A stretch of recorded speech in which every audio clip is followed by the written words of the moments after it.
Hello, Smart Garden family. Welcome back to another game-changing episode. Today we're tackling one of the most fundamental challenges every gardener faces, whether you're just starting your first raised bed or you've been growing for decades. Imagine two identical gardens planted with the same seeds, watered equally, yet one flourishes while the other struggles. What's the hidden variable? It's a battle as old as gardening itself. Clay versus sandy soil. One is often cursed by gardeners, the other overlooked. But what if everything you thought you knew about these soil types was wrong? Okay, get ready to uncover the surprising truths that will revolutionize your garden.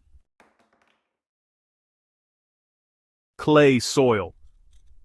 Understanding the heavyweight contender. So let's start with clay soil, that dense, sticky substance that honestly feels like you're trying to dig through modeling clay on a hot summer day. On a microscopic level, clay is composed of incredibly tiny, flat particles that, well, pack together like playing cards stacked in a deck. This tight arrangement is both clay's greatest strength and its most frustrating weakness. The small particle size means clay soil has an enormous surface area, which translates to exceptional nutrient-holding capacity. Your plants essentially have access to a nutrient bank account that doesn't get depleted quickly. However, this same density creates a soil structure that holds water so tightly that drainage becomes nearly impossible, and those poor plant roots struggle to find oxygen in the compacted mass. When clay soil is wet, it becomes a heavy, sticky mess that clings to your tools and boots. When it dries, it can crack and harden into something resembling concrete. This dramatic personality change between wet and dry conditions makes timing your garden work crucial. The real challenge with clay isn't just the physical difficulty of working it, it's the way compaction squeezes out air pockets that roots desperately need. Without adequate oxygen in the root zone, even water-loving plants will struggle and potentially develop root rot. The good news? Clay soil is incredibly fertile once you learn to work with its unique characteristics rather than against them. Sandy soil. Meet the lightweight champion. Now let's shift our attention to the complete opposite, sandy soil. Picture a beach, and you'll understand sandy soil perfectly.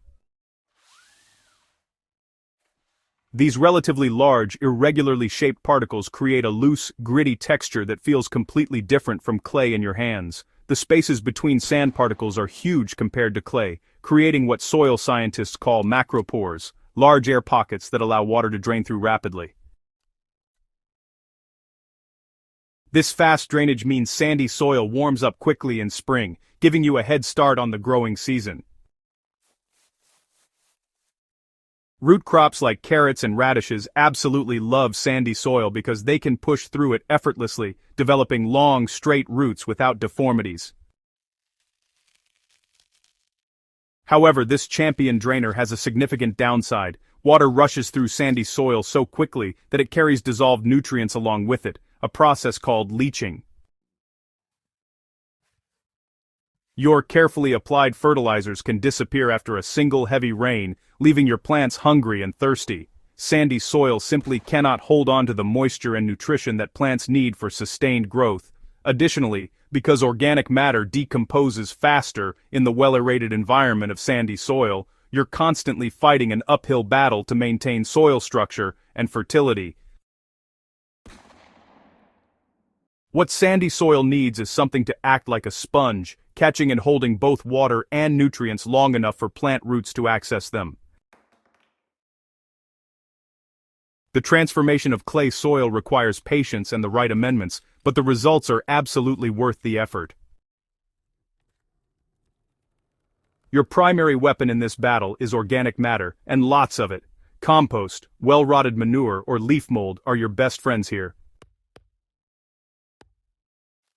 When you incorporate a generous 2 to 3 inch layer of quality compost into the top 8 to 12 inches of your clay soil, magic begins to happen.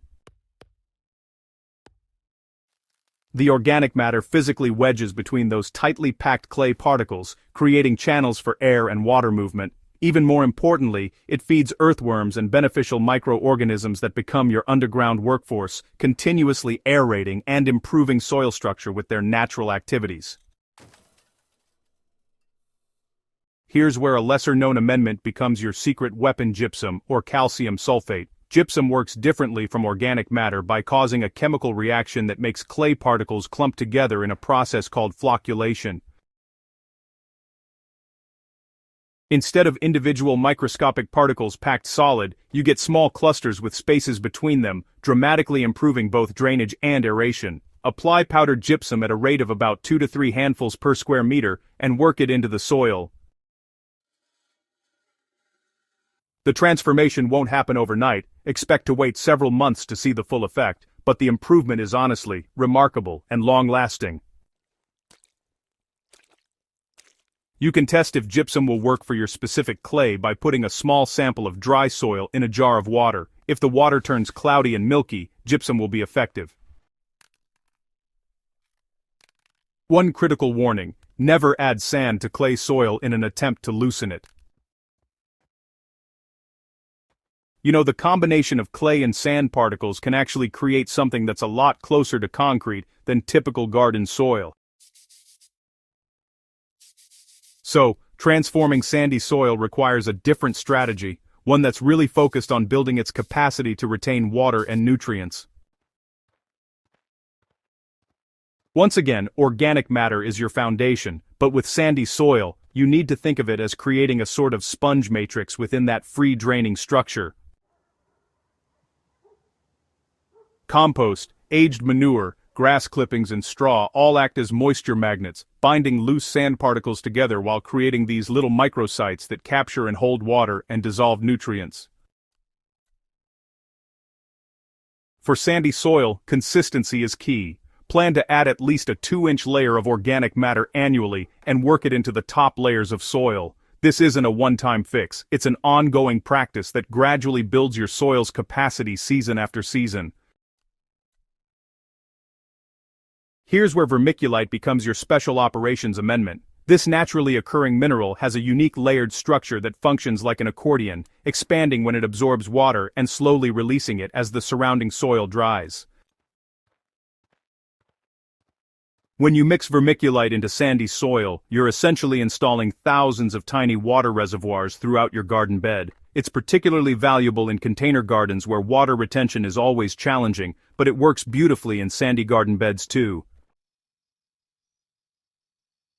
Another powerful technique for sandy soil improvement is planting cover crops like clover or rye during the off-season. These plants grow quickly, their roots penetrate deeply through the sandy structure, and when you cut them down and incorporate them into the soil, they add substantial organic matter, while also fixing nitrogen that feeds your next crop.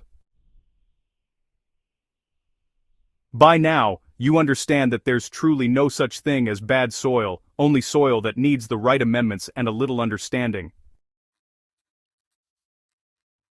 Whether you're battling heavy clay that seems determined to defeat you, or dealing with sandy soil that can't hold on to anything, you now have the knowledge and specific strategies to transform your garden's foundation.